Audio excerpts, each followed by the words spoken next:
आवाज़ आ रही है, चलिए ठीक है। तो आज हम क्या करेंगे, इंडियन पॉलिटिकल थिंकर को पढ़ेंगे, जिसके बारे में आप सभी जानते हैं। तो वो भाई साहब आज हम जिनके बारे में पढ़ेंगे, उन भाई साहब का नाम है डॉक्टर भीमराव अंबेडकर। डॉक्टर भीमराव अंबेडकर जी के बारे में आज की इस वीडियो में हम बात करेंगे। ठीक है, सीधा ही डायरेक्ट आ जाते हैं। बाबा साहेब अंबेडकर इनका पूरा नाम था। इनका जन्म आपको पता ही है, ग्रेजुएशन में आपने पढ़ा है। कब हुआ था? अरे यार, 14 अप्रैल 1891 को इनका जन्म हुआ था।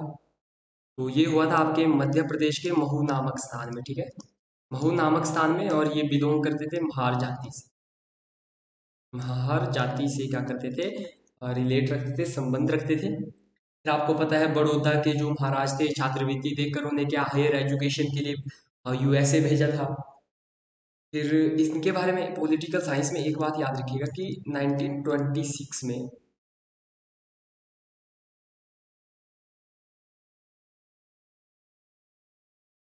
बम्बई विधान परिषद के सदस्य के रूप में चुने गए थे। ठीक है, इस सदस्य के रूप में चुने गए थे। फिर थोड़ी सी पृष्ठभूमि मैं बता रहा हूँ, फिर आपको पता ही है जो 3 गोलमेज सम्मेलन हुए थे। 3 गोलमेज सम्मेलन हुए थे और अंबेडकर ने जो है तीनों में क्या किया था, भाग लिया था। फिर आपको पता ही है कि जो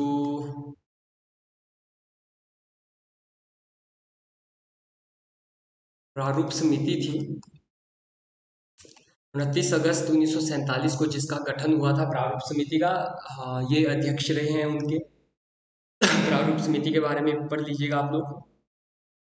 फिर इन क्या लॉ मिनिस्टर, इन्हें विधि मंत्री भी बनाया गया था, ये भी आपको पता है। विधि मंत्री इन्हें बनाया गया था। फिर इनके बारे में एक और चीज़ है कि 5 फरवरी 1951, माफ कीजिएगा 21 नहीं, 1951 को इन्होंने क्या किया था, संसद में हिंदू कोड बिल पेश किया था। ठीक है, चलिए लिख लेता हूँ, हिंदू कोड बिल। ठीक है, 5 फरवरी 1951 को इन्होंने क्या किया था, संसद में हिंदू कोड बिल जो है पेश किया था। लेकिन ये क्या हुआ, हिंदू कोड बिल को जो है सहमति नहीं मिली, ये संसद में पास नहीं हुआ, जिसके कारण से इन्होंने क्या किया, त्याग पत्र दे दिया। कब दिया? 22 सितंबर 1950 को, जो उस टाइम पंडित जवाहरलाल नेहरू थे, उनके मंत्रिमंडल से त्याग पत्र दे दिया था। ये चीजें थी। और डॉक्टर भीमराव अंबेडकर जी के बारे में उनकी एक पत्रिका थी, मूक नायक। ठीक है, 1920 में। और ये थी आपकी साप्ताहिक, इंपॉर्टेंट है, याद रख लीजिएगा। एक और इन्होंने लिखी थी, बहिष्कृत भारत। बहिष्कृत भारत 1927 को इन्होंने ये क्या की थी, लिखी थी। फिर आपको पता है डॉक्टर भीमराव अंबेडकर धर्मनिरपेक्ष राज्य की क्या करना चाहते थे, धर्मनिरपेक्ष राज्य की स्थापना करना चाहते थे। जाति प्रथा का इन्होंने क्या किया, जाति प्रथा का विरोध इन्होंने किया। फिर जो ब्राह्मणवादी व्यवस्था थी, ब्राह्मणवादी व्यवस्था, इसका क्या किया इन्होंने, विरोध किया। मतलब क्या कहते हैं, अवैज्ञानिक इन्होंने जाति प्रथा को माना। ब्राह्मणवादी जो वर्णवादी व्यवस्था है, उसे अवैज्ञानिक तरीके से इन्होंने माना कि ये अवैज्ञानिक है, कोई साइंटिफिक रीजन इसके पीछे का नहीं है। और जो सामाजिक व्यवस्था की तुलना थी, इन्होंने प्लेटो की तरह की थी।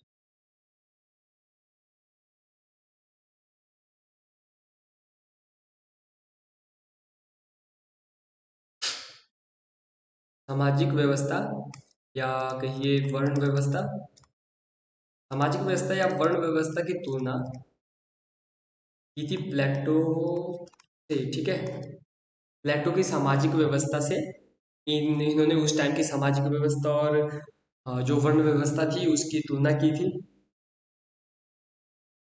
फिर इनकी एक किताब है, कभी टाइम मिलेगा पढ़ लीजिएगा, मुझे भी अभी टाइम नहीं मिला है पढ़ने की, मुझे बहुत सी इच्छा है।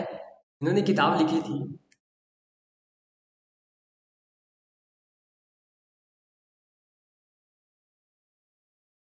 भूवर्दी शुद्राज। मतलब इंग्लिश में इन्होंने किताब लिखी है, इंग्लिश में ही किताब का नाम है, ठीक है, इस चीज को याद रखिएगा। भूवर्दी शुद्राज, शूद्र कौन थे, ये किताब है, हिंदी में ट्रांसलेट तो आपको मिलेगी, भूवर्दी शुद्राज। इसकी डेट याद रख लीजिएगा, ये लिखी थी 1949 को, इंपॉर्टेंट है, 1949 को भूवर्दी शुद्राज लिखी। इसमें इन्होंने, मतलब जो अंबेडकर थे, उन्होंने कहा कि शूद्रों की उत्पत्ति कैसे हुई, शूद्रों की उत्पत्ति का जो कारण था वो इन्होंने यहीं से कहा। इस किताब में अंबेडकर कहते हैं कि शूद्र जो है अलग वर्णनीय है, शूद्र जो है अलग वर्णनीय है, वो क्षत्रियों का ही भाग है, जैसे ब्राह्मण है, ठीक है, ब्राह्मण ही लिख देता हूँ, ठीक है, ब्राह्मण है, फिर क्षत्रिय हैं और शूद्र हैं। तो इनका मानना था कि शूद्र नाम की कोई चीज तो थी ही नहीं व्यवस्था में, मतलब समाज में, पर सीन मतलब जो क्या कहते हैं, अब चलिए, मैं थोड़ा शब्द मुझे नहीं मिल रहा, लेकिन शूद्र की उत्पत्ति कैसे हुई वो चीज मैं बता दूं। जो क्षत्रिय है, क्षत्रियों का ब्राह्मणों ने उपनयन संस्कार संस्कार बंद करवा दिया, बंद किया, मतलब कि कुछ ऐसे क्षत्रिय थे जिनका उपनयन संस्कार जो है ब्राह्मणों ने नहीं किया, उन क्षत्रियों को जो है शूद्र की श्रेणी में रखा जाने लगा। आई होप समझ गए होंगे कि शुद्ध क्षत्रियों से शूद्र की उत्पत्ति हुई है। ब्राह्मण वर्ग के लोगों ने जिन क्षत्रिय वर्ग के लोगों का उपनयन संस्कार कराना बंद कर दिया, उन वो आगे चलकर क्या कहलाए, शूद्र कहलाए। ये ऐसा डॉक्टर भीमराव अंबेडकर ने भूवर्ती शूद्राज में कहा था, ठीक है। फिर इनके बारे में और याद रखिएगा, महार वतन प्रणाली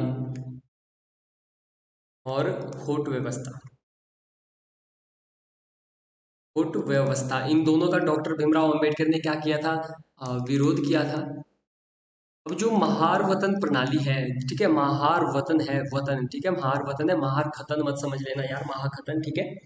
महार वतन प्रणाली में क्या था कि मान लीजिए कोई अनुसूचित जाति का जो आदमी है, जो एससी है, एसटी है, अगर किसी दफ्तर में काम कर रहे हैं, किसी सरकारी कार्यालय में नौकरी कर रहे हैं, अगर किसी दिन वो क्या कहें, अगर किसी दिन वो नौकरी में नहीं जाता है वो पर्टिकुलर पर्सन, तो उसकी जगह पे उसके घर में से, मतलब उसके घर वालों में से किसी एक को उसकी जगह नौकरी पे जाना पड़ेगा। ये महार वतन प्रणाली था जिसका डॉक्टर भीमराव अंबेडकर जी ने विरोध किया था। खोट व्यवस्था जमींदारी व्यवस्था से रिलेटेड थी, जिसका इन्होंने क्या किया था, विरोध किया था, दोनों का विरोध किया था, ये चीज याद रखिएगा। फिर दलितों के उत्थान के लिए इन्होंने कई उपाय बताए कि दलित मतलब शिक्षा का आप क्या कीजिएगा, प्रसार कीजिएगा, शिक्षा के प्रसार की इन्होंने समर्थन किया। फिर दलितों को इन्होंने कहा कि दलितों संगठित हो जाओ, दलितों को संगठित एक होने की बात इन्होंने कही। फिर डॉक्टर भीमराव अंबेडकर ने गांव को, ये क्वेश्चन आ सकता है, मतलब आएगा नहीं आएगा पता नहीं, गांव को उदासीनता का अड्डा,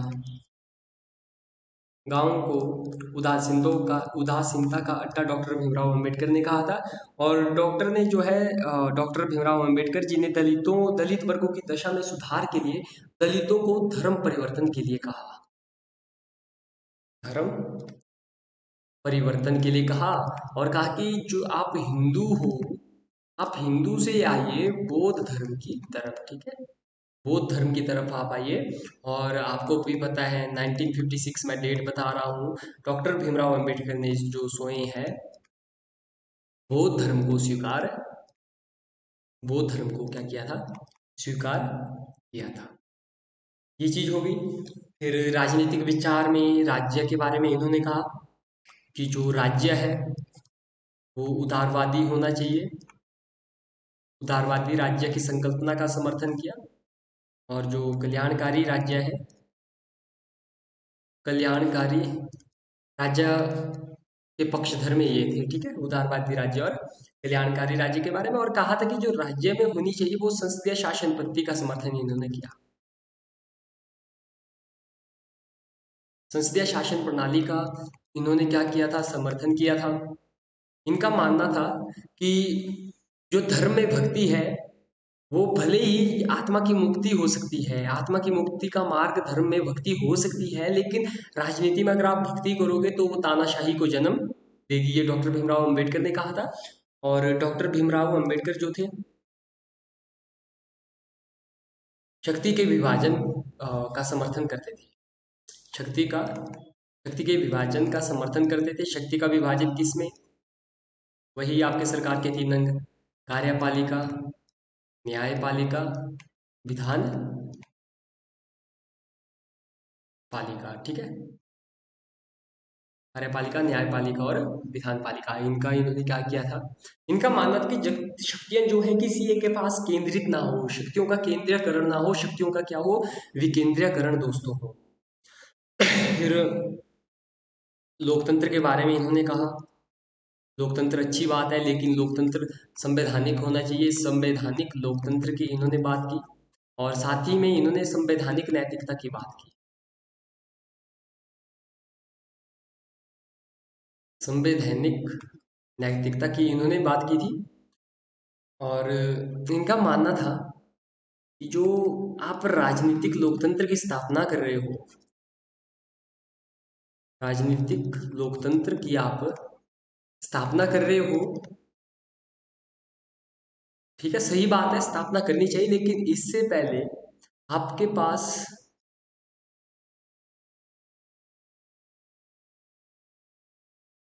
सामाजिक और आर्थिक लोकतंत्र होना चाहिए।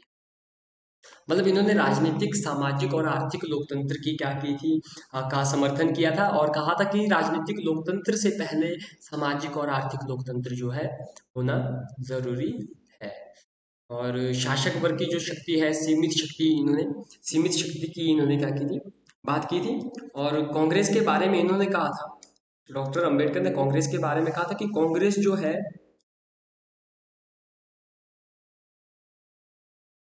देश की स्वतंत्रता के लिए संघर्ष कर रही है, देश की स्वतंत्रता के लिए संघर्ष कर रही है, पर व्यक्तियों की स्वतंत्रता के लिए नहीं। ठीक है, कांग्रेस जो है देश की स्वतंत्रता के लिए संघर्ष कर रही है, लेकिन व्यक्तियों की स्वतंत्रता के लिए संघर्ष कांग्रेस जो है नहीं कर रही है। ये डॉक्टर भीमराव अंबेडकर जी ने कहा था। और डॉक्टर भीमराव अंबेडकर जी ने एक और चीज कही थी कि जो जाति है, जाति जो है वर्ग से ज्यादा महत्वपूर्ण है। ठीक है, वर्ग की उतनी अहमियत नहीं है भारत में जितनी की जाति की अहमियत है। डॉक्टर भीमराव अंबेडकर जी ने दोस्तों ये बात कही थी। चलिए, फिर इनके बारे में और क्या आ जाता है कि मानवाधिकारों का प्रबल समर्थक थे। मानवाधिकारों का समर्थन इन्होंने किया था। बाकी जो भारी उद्योग थे, बड़े बड़े उद्योग थे, उनका इन्होंने समर्थन किया था। जो आपकी मिक्स्ड इकोनॉमी थी, हिंदी में कहते हैं मिश्रित अर्थव्यवस्था, इसका इन्होंने क्या किया था, समर्थन किया था। गांधी जी के विरोधी थे, ठीक है, गांधी जी की आलोचना करते थे, पता ही है आपको, ठीक है। गांधी जी की आलोचना करते थे। जो मार्क्सवादी विचारधारा का विरोध इन्होंने किया, मार्क्सवादी विचारधारा का विरोध भी इन्होंने किया था।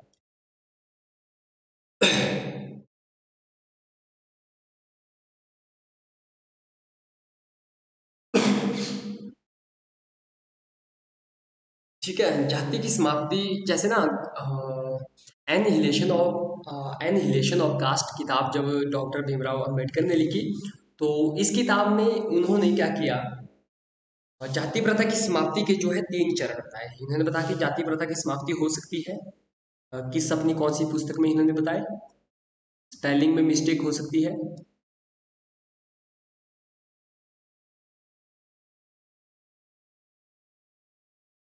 एनहिलेशन ऑफ कास्ट, तीन जो है चरण बताए जाति प्रथा को समाप्त करने के, ये जरूरी है, इसको याद रख लीजिएगा। पहला था पुनःकरण, श्रेष्ठता, विनाश। ठीक है। ये हिंदी ट्रांसलेशन है, बाकी इंग्लिश में उन्होंने कहा, स्पेलिंग में गलती हो सकती है, ठीक है। रेफिकेशन, फिर दूसरा इन्होंने बताया ट्रांसडेंस, और तीसरा इन्होंने बताया, पहला बताया रेफिकेशन, ट्रांडेंस, और तीसरा बताया एनहिलेशन। ये जाति प्रथा के क्या किए थे इन्होंने, तीन चरण बताए थे जाति प्रथा की समाप्ति के लिए। फिर जय डॉक्टर अम्बेडकर की कुछ रचनाएं थी, किताबें थी, मैंने बता दिया, मुक नायक, बहिष्कृत भारत, और कुछ इन्होंने किताबें लिखी थी, रचनाएं लिखी थी, वो थी पहली, आप लिखेगा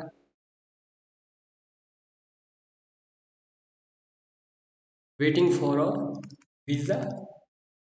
1935-36 के बीच में इन्होंने लिखी थी, और ये इनकी जो है आत्मकथा थी।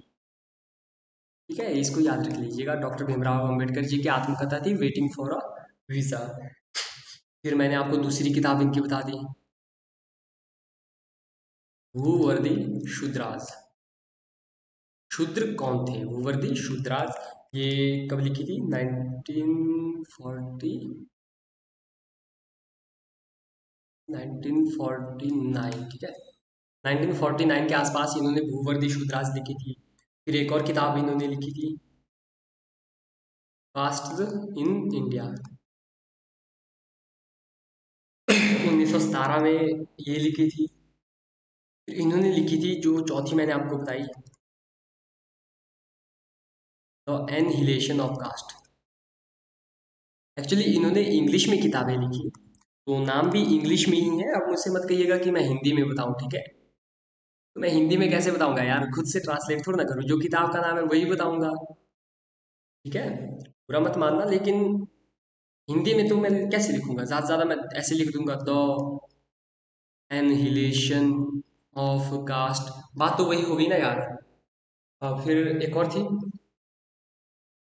और किताब याद रख लीजिएगा, राइटिंग का तो इशू यार मेरे को खुद लग रहा है, ठीक है। Origin of untouchable.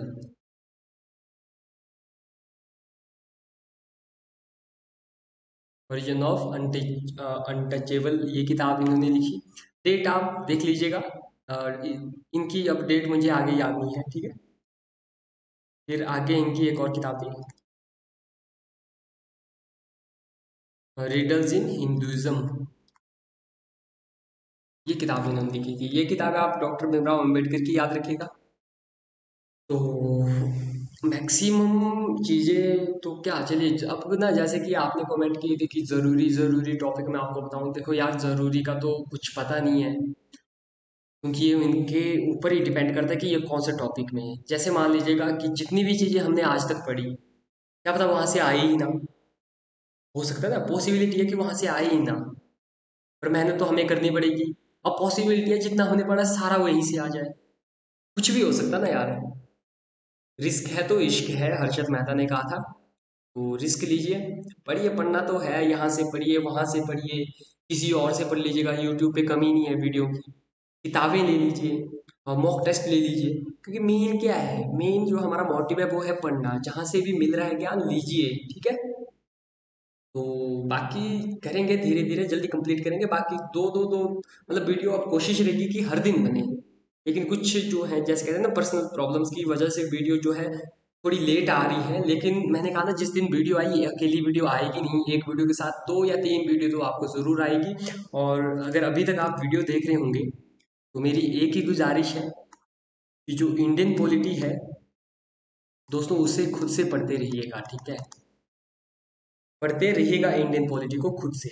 बाकी ठीक है, कुछ भी डाउट है कमेंट बॉक्स में लिखिएगा, मैं सबके कमेंट पढ़ता हूँ, रिप्लाई करने की भी कोशिश करता हूँ। बाकी आई होप वीडियो पसंद आई होगी, साउंड का इशू है, माफ़ कीजिएगा।